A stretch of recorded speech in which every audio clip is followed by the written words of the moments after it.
Good morning, student. So let us start with our next topic, that is energy stored in a inductor. Last time मैंने आप लोगों को बताया था what is an inductor. Inductor क्या होता है? Inductor is a circular coil ये और a solenoid, जिसको हम लोग क्या बोलते हैं, इंडक्टर. अब हम लोगों ने फाइंड आउट करना है कि कितनी एनर्जी स्टोर्ड होती है और वो एनर्जी किसके कौन कौन से फैक्टर पे डिपेंड करती है. Which energy stored in an inductor. ठीक है, पहली बात ये कि इंडक्टर में जो एनर्जी स्टोर होती है वो मैग्नेटिक फील्ड की फॉर्म में स्टोर होती है. ये बात भी याद रखना आप लोगों ने.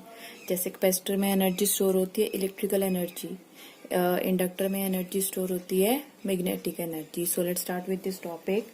So first of all, draw a circuit diagram which consists of an inductor. So suppose an inductor is connected with the battery along with the key, tapping key.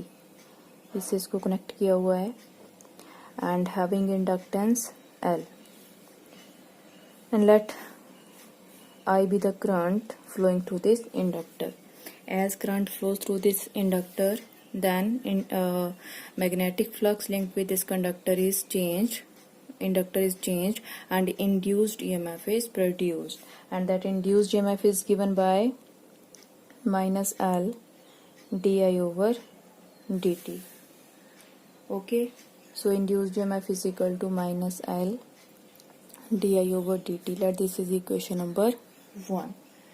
Now to derive, अच्छा अब यहाँ पे देखो, अब this induced EMF is produced in such a way that it opposes its cause, and its cause is growth of current in the circuit. So obviously this induced EMF will oppose the growth of this current. And to derive the current through the inductor against the induced EMF, the external voltage is applied.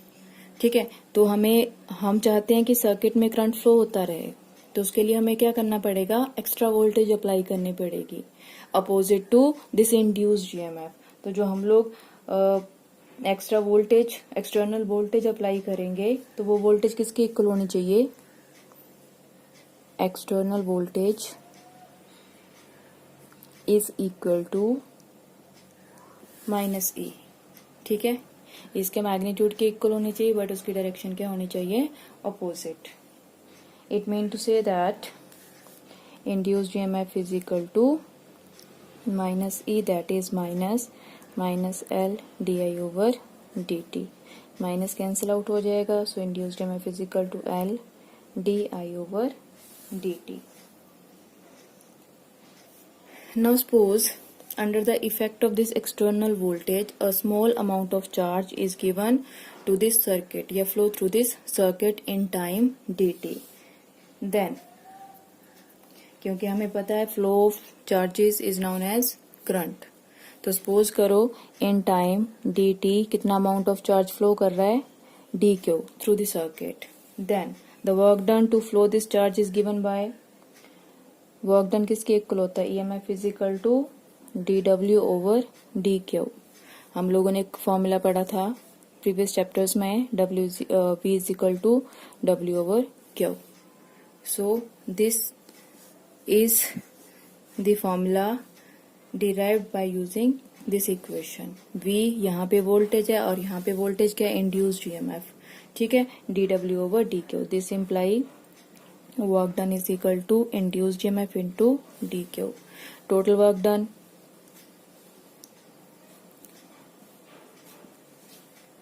total work done can be found by integrating this equation. Let this is equation number 1. So integrate this equation. dw is equal to integration of induced EMF dq. Now put the value of this induced EMF in this equation. Then we get L di over dt into dq. That is L constant है, inductance हमारे inductor की constant है, take outside L outside, inside क्या आ जाएगा, D I over D T into D Q. That is total work done. और L integration of D I into D Q over dt.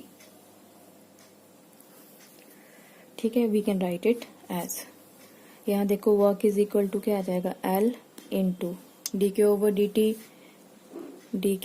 T is equal to I current. So L integration of I into DI from where to where, from 0 to I naught. I naught is the maximum current that flows through the circuit. 0 से लेके हम लोग maximum current तक current flow करवा रहे हैं ना circuit में. So integrate from 0 to I naught. Now integrate this, integration आप लोगों को आती है ये, तो I की इंटीग्रेशन क्या हो जाएगी यहाँ पे, I square over 2 from 0 to I naught. That is, अब लिमिट्स पुट कर दो, upper limit I naught square over 2 minus lower limit is 0. So work is equal to L into I naught square over 2, और you can write 1/2 L I naught square. This is the expression for energy stored in inductor. And this energy stored in terms of magnetic field, वो मैं already आप लोगों को बता चुकी हूँ, and it is represented by U. This work done is stored in terms of energy, that is magnetic energy, which is represented by U, and U is equal to 1/2 L I naught square. So this is the energy stored in an inductor in the form of magnetic field. इसके बाद देखो next है magnetic energy stored in a solenoid is given bye.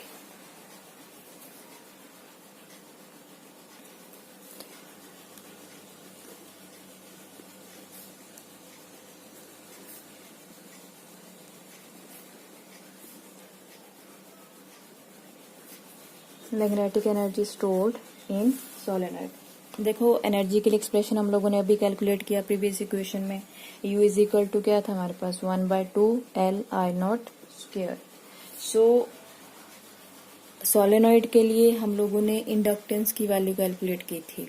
Inductance की value क्या थी for solenoid, L is equal to mu naught N square A into L.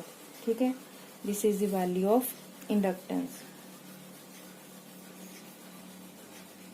And also magnetic field क्या था, magnetic field is equal to mu naught N I naught. अगर I note current flow कर रहा है through an inductor तो उसमें magnetic field produce होगा, which is given by this relation B is equal to mu naught N I. So from this I naught is equal to क्या आ जाएगा, B over mu naught N. ठीक है, ये values हम लोगों ने तब पुट की क्योंकि इस इक्वेशन में हम लोगों ने L और I नोट की वैल्यू सब्स्टिट्यूट करनी है. So now put this values in above equation, we get U is equal to half into mu naught N square A L into B over mu naught N. Mu naught cancel out हो जाएगा, N cancel out हो जाएगा, U is equal to 1/2 B square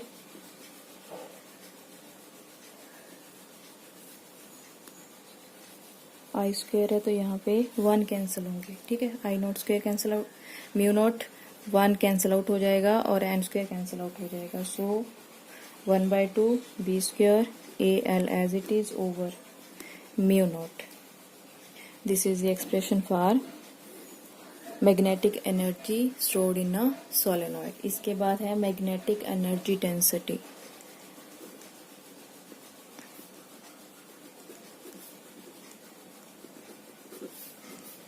magnetic energy density क्या होता है, अगर इसकी definition देखेंगे हम लोग तो magnetic energy per unit volume, per unit volume of the solenoid. ठीक है, अगर हम लोग मैग्नेटिक एनर्जी सोलेनॉइड की कैलकुलेट कर रहे हैं तो वॉल्यूम किसका आएगा, सोलेनॉइड का. तो मैग्नेटिक एनर्जी अभी हम लोगों ने कैलकुलेट की, that is U over volume क्या आएगा, area of cross section into length is equal to U की वैल्यू पुट कर दो half B square A L over mu naught into A L. A L cancel out हो जाएगा, so simply magnetic energy density is equal to um is equal to 1/2 b square over mu naught. This is the expression for magnetic energy density. Magnetic energy density क्या होता है? magnetic energy per unit volume. Volume कैसे calculate करते हैं आप लोगों को पता ही है, मास per unit volume, sorry density क्या होती है? मास पर यूनिट वॉल्यूम. तो यहाँ पे हमने एनर्जी डेंसिटी कैलकुलेट करना है, तो energy density is magnetic energy per unit volume. So this is the expression.